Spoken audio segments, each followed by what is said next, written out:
The Diary of Samuel Pepys, 27th of January 1661. Lord's Day. Before I rose, letters come to me from Portsmouth, telling me that the Princess is now well, and my Lord Sandwich set sail with the Queen and her yesterday from thence for France. To church, leaving my wife sick of her menses. At home, a poor dull sermon of a stranger.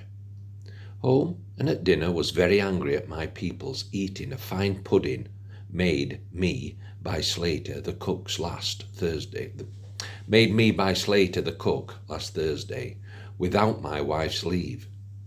To church again, a good sermon of Mr. Mills, and after sermon Sir William Penn and I an hour in the garden talking, and he did answer me to many things I asked.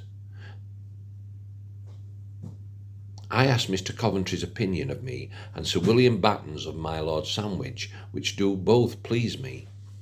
Then to Sir William Batten's were very merry, and here I met the comptroller and his lady and daughter, the first time I ever saw them, and Mrs. Turner, who and her husband supped with us here, I having fetched my wife thither, and after supper we fell to oysters, and then Mr. Turner went and fetched some strong waters, and so being very merry we parted and home to bed. This day the parson read a proclamation at church for the keeping of Wednesday next, the 30th of January, a fast for the murder of the late king. Stop it, Bridget. It's silly.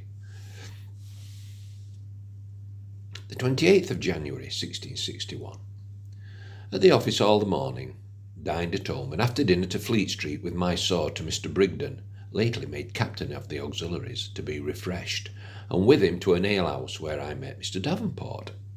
And after some talk of Cromwell, Ireton, and Bradshaw's bodies being taken out of their graves today, I went to Mr. Crewe's and thence to the theatre, where I saw again The Lost Lady, which do now please me better than before. And here, I sitting behind in a dark place, a lady spit backward upon me by a mistake, not seeing me, but after seeing her to be a very pretty lady, I was not troubled at it at all.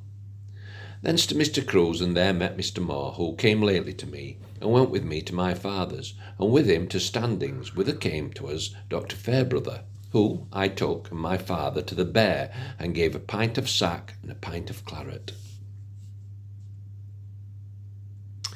He do still continue his expression of respect and love to me, and tells me my brother John will make a good scholar. Thence to see the doctor at his lodging at Mr. Holden's, where I bought a hat, cost me 35 shillings. So home by moonshine, and by the way was overtaken by the comptroller's coach, and so home to his house with him. So home and to bed. This noon I had my press set up in my chamber for papers to be put in.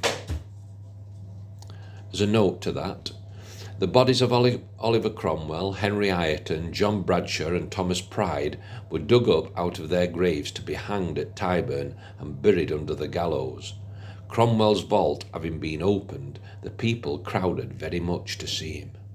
That were from Rugg's Diurnal.